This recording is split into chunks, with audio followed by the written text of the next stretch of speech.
बिजनौर में छात्राओं का भविष्य अंधकार में। स्कूल में 120 छात्राओं को पढ़ा रही है सिर्फ एक अध्यापिका। जहां सरकार बेटी बचाओ बेटी पढ़ाओ का नारा दे रही, वहीं दूसरी ओर जनपद बिजनौर की नगर पंचायत जलालाबाद के पूर्व माध्यमिक कन्या विद्यालय में इंचार्ज अध्यापिका के अलावा कोई अध्यापक ही नहीं है। 120 बच्चों को प्रिंसिपल ही अध्यापक बनकर पढ़ा रही है और उनका पढ़ाने में सहयोग बच्चे खुद अध्यापक बनकर कर रहे हैं। बता दें कि पूर्व माध्यमिक कन्या विद्यालय जलालाबाद में 6, 7, 8 व कंप्यूटर कक्षा स्थापित है। विद्यालय में वर्तमान में 120 छात्राएं शिक्षा ग्रहण करने आती हैं, मगर अध्यापक न होने की वजह से बच्चों का भविष्य अंधकार में जा रहा है।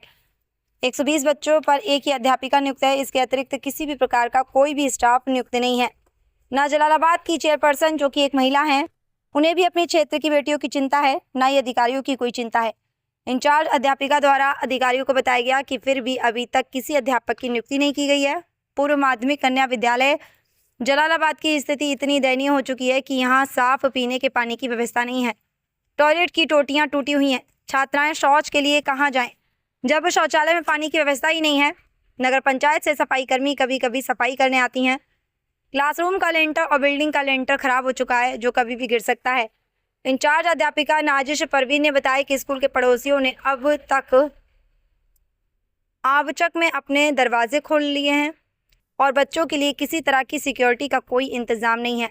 रात के समय आवारा लड़के यहां शराब और नशे का सेवन करने आ जाते हैं। इंचार्ज अध्यापिका नाजिश परवीन बताती हैं कि 2006 में यहां 9 अध्यापक थे और जिसमें 6 टीचर और 3 अनुदेशक थे।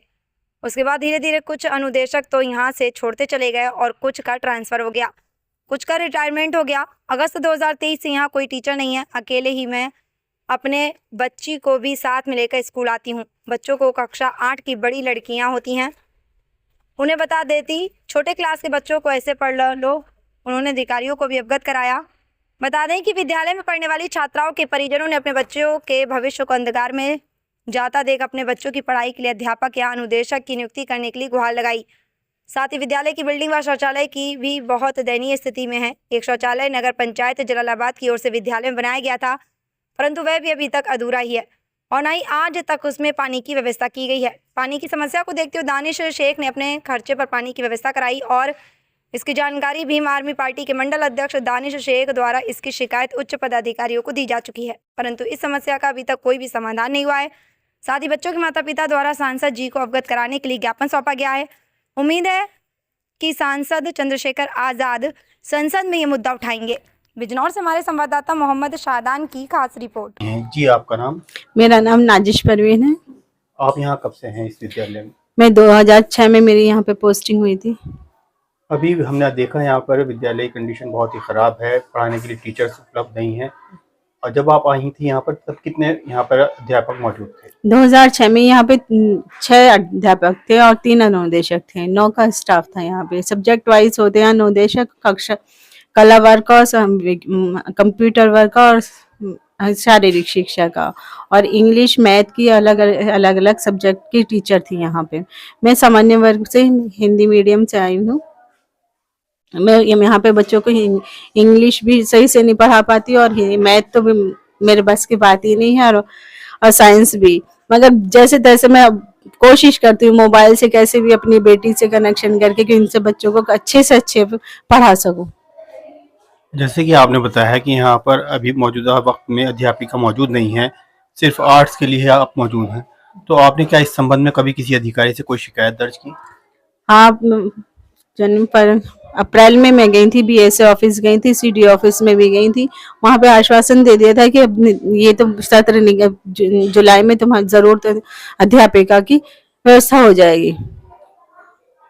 यहाँ के जो BSA हैं जिला बिजनौर के, क्या उनसे कभी इस बारे में बात हुई आपकी? नहीं, उनके व्हाट्सएप पे मैंने मैसेज डाल दिया था, अपने डाला हुआ है कि यहाँ पे बच्चे इतने हैं, इतनी अध्यापिका की आवश्यकता है, उस पर कोई रेस्पॉन्स नहीं दिया था। जलालाबाद के जो चेयरमैन हैं, मौजूदा चेयरमैन याकूब राइन जी, क्या उनसे आपने कभी इस विद्यालय को लेकर के इसकी शिकायत की?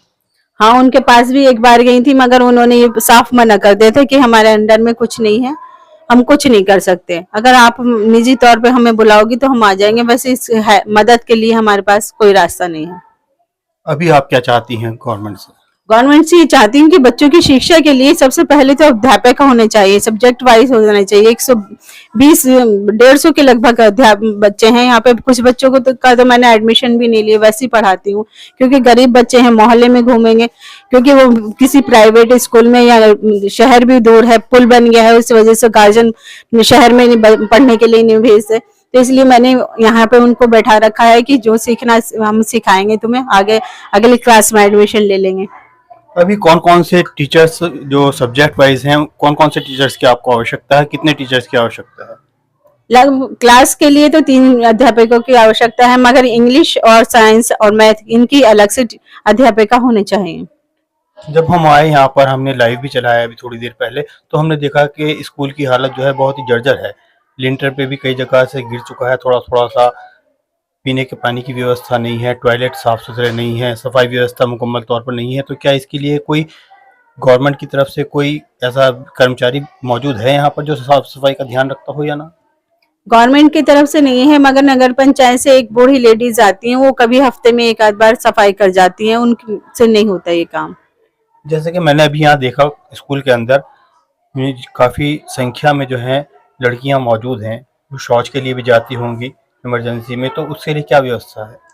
अभी जुलाई तक ये सब चीज व्यवस्था बिल्कुल सही थी, सब टॉयलेट वगैरह में सब पानी, 2 टॉयलेट है लड़कियों के लिए, उनमें पानी की व्यवस्था थी, हैंड वॉश भी सही था। मगर जब जून की छुट्टियां हुई, उस टाइम पे गांव मोहल्ले वाले के बच्चों ने, क्योंकि यहाँ पे ये स्कूल बिल्कुल सिक्योर नहीं है और दोनों तरफ से रास्ता खुला हुआ है, वो यहाँ से बंद करने के लिए कहते हैं, तो पड़ोस में जो है, जो पास में घर मकान है, उन्होंने अपने दरवाजे हमारे स्कूल के आपचक में खोल लिए, उसे हम बंद नहीं कर सकते। यहाँ का माहौल इतना गंदा कर रखा है, बहुत ज्यादा। यहाँ पे रात में आके शराब पी जाती है, गंदे काम होते बहुत ही ज्यादा, इतना कि मुझे बहुत ज्यादा डर लगने लगा इस टाइम।